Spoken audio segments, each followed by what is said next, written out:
ఓం శ్రీ విఘ్నేశ్వరాయ నమ. ఓం శ్రీ గురువే నమ. ఓం శ్రీ మాత్రే నమ. ఈరోజు హస్తరేఖ జ్యోతిష్యంలో భాగంగా మరో వీడియోని మీ ముందుకు తీసుకొచ్చాను. నచ్చితే లైక్ చేయండి, షేర్ చేసి సబ్స్క్రైబ్ చేసి బెల్ ఐకాన్ నొక్కండి. ఈరోజు హస్తరేఖ ఆయుష్రేఖ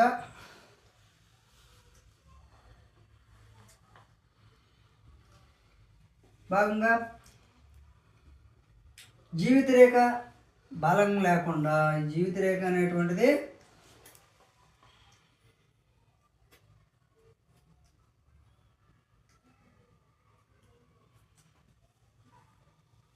ఈ జీవిత రేఖ అనేటువంటిది ఇక్కడ ఉంటుంది కదా. ఈ జీవిత రేఖలో బలం లేకుండా ఉన్నట్టే గండాలు, కటింగులు, చెడు గుర్తులు, అడ్డంకులు ఉండి గురు శుక్ర స్థానంలో లంక గుర్తులున్నా చూడండి. కటింగ్లు ఉండి లంక గుర్తులు అంటే ఎలా ఉంటాయండి, వడ్ల గింజ ఎట్లా ఉంటుందో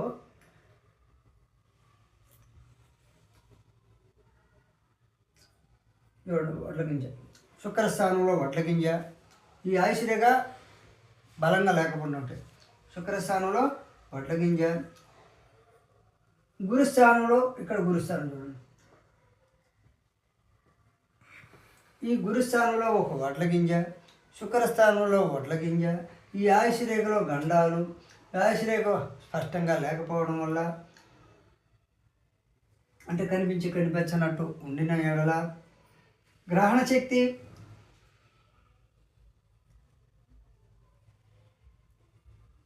పాటు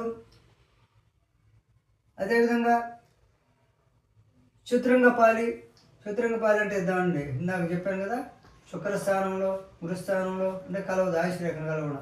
చతురంగపాలి ఈ విధంగా కానీ గురుస్థానంలో కూడా, ఈ గురుస్థానంలో కూడా చతురంగపాలి ఈ విధంగా 4 రేఖలు 4 మించి ఉండాలి. చతురంగపాలి అంటే ఇది చతురంగపాలి గురుస్థానం. ఇటు రేఖ ఇక్కడ కూడా ఉండిన ఎడల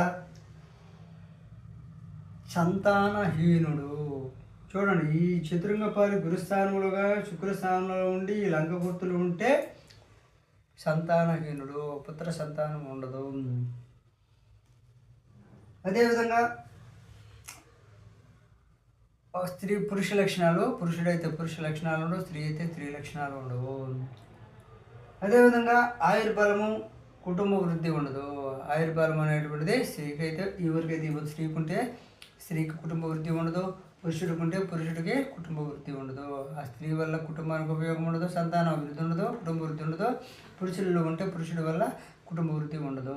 కాబట్టి ఆయుష్రేఖ బలం తగ్గి ఉండి శుక్రస్థానంలో చతురంగపాలి కానీ లేదు గురుస్థానంలో చతురంగపాలి కానీ ఉండి శుక్రస్థానంలో ఈ విధంగా వడ్లగింజ రేఖ ఈ విధంగా చిన్నగా ఉంటాయండి, నేను గీసినట్టుగా ఉండొచ్చు. వడ్లగింజ రేఖ గురుస్థానంలో వడ్లగింజ రేఖ కనుగొనే వల్ల ఆ సంతాన వృద్ధి అనేటువంటిది ఉండదు,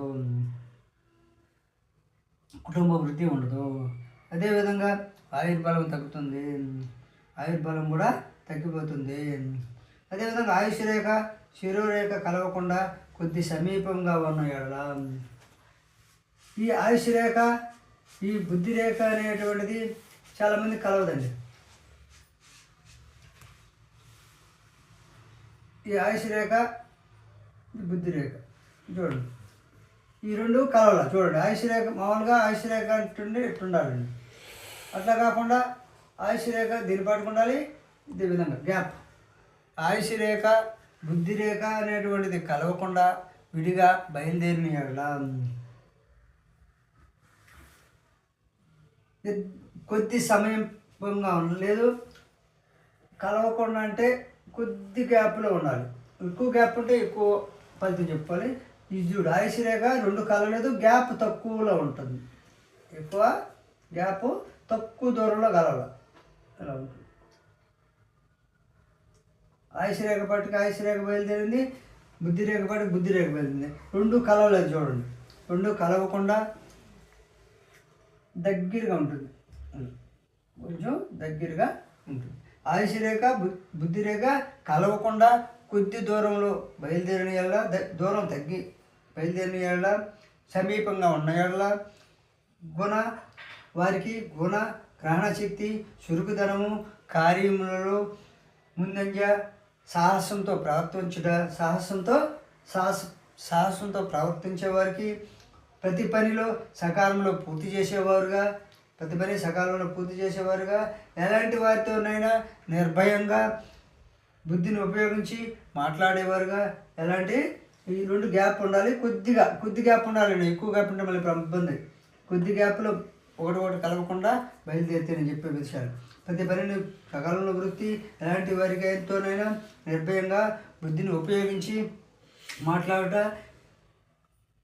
అదేవిధంగా ఈ 2 రేఖలను చిన్న రేఖలు కలవని ఎడల, ఇప్పుడు చూడండి, ఈ రేఖలు గ్యాప్ ఉంది కదా, గ్యాప్తో బయలుదేరే ఈ 2 రేఖల్ని ఇలా చిన్న రేఖలు, ఇట్లా రేఖలు ఉన్నాయి కదా, ఈ విధంగా కలవకుండా, ఈ విధంగా కలవలేదనుకో, కొద్ది చిన్న రేఖలైనా అలా కలవని రేఖల వల్ల, అంటే ఒక్కొక్కసారి ఈ 2 రేఖలు భార్యాభర్తల రేఖలు, అంటే విడిగా ఉంటే భార్యాభర్తకి కలయిక తగ్గిపోతూ వస్తుంది. కొద్ది గ్యాప్లో ఉంటే మధ్యలోనైనా ఇద్దరికి తేడా వస్తుంది. కాబట్టి చిన్న పాయల రేఖ చాలా సూక్ష్మంగా చూడాలి. ఈ 2 రేఖలు చిన్న రేఖలైనా భూతద్దం ద్వారా చూడాలి. భూతద్దం ద్వారా చిన్న రేఖలు కానీ కలిసి ఉంటే వాళ్ళ సంసారంలో గొడవలు ఉన్నప్పటికీ సాఫీగా సంసారం జరిగిపోతుంది. ఈ విధంగా రేఖలు అనేటువంటివి కలవకుండా, ఏ రేఖ కలవకుండా విడిగా ఈ విధంగా ఉన్నాయి ఎడలా వారికి భార్యాభర్తలకు అన్యోన్యత తక్కువ. అదేవిధంగా ఎందుకంటే ఈ భార్యాభర్త రేఖలుగా కూడా పిలుస్తారు కాబట్టి దాంపత్య సుఖములకు ఆటంకం కలుగును. ఇలాంటి రేఖలు ఉన్న వారికి ఆ ఉన్న భార్యాభర్తలకి శక్యత తక్కువ. అంటే అది పురుష స్త్రీలో కూడా ఉండింది అనుకో, విధంగా గ్యాప్, వాళ్ళు స్త్రీ అయినా పురుషుడైనా ఇద్దరు వెడవైపోతారు. అది ఒక పురుషుడి వరకే ఉంటే స్త్రీ మరో పెళ్లి చేసుకుంటుంది. అదేవిధంగా పురుషుడు మళ్ళీ ఇంకో పేరు మరో పెళ్లి చేసుకునేటప్పుడు ఈ 2 రేఖలు చూడాలి. ఏ పురుషుడైనా మళ్ళీ ఒక స్త్రీ ఒక వివాహం చెడిపోయిన తర్వాత మరో వివాహం చేసుకునేటప్పుడు ఈ 2 రేఖలు కలిసిన వాళ్ళని చేసుకోవడం మీరు, ఒకరు కలవంది ఒకరు కలిసింది. ఎందుకంటే చిన్న పాయలైనా కలిసి ఉండాలి, లేదు స్థాన బలం ఉన్న రేఖలన్నీ బ్రహ్మాండం ఉంటే మంచి నడబడుకుంటుంది. కాబట్టి చిన్న పాయలతో కలిసి ఉండడం వల్ల సంసారం మళ్ళీ 2వ పెళ్లి చేసుకొని మరో వివాహం చేసుకొని హ్యాపీగా జరిగిపోతుంటాయి. అదేవిధంగా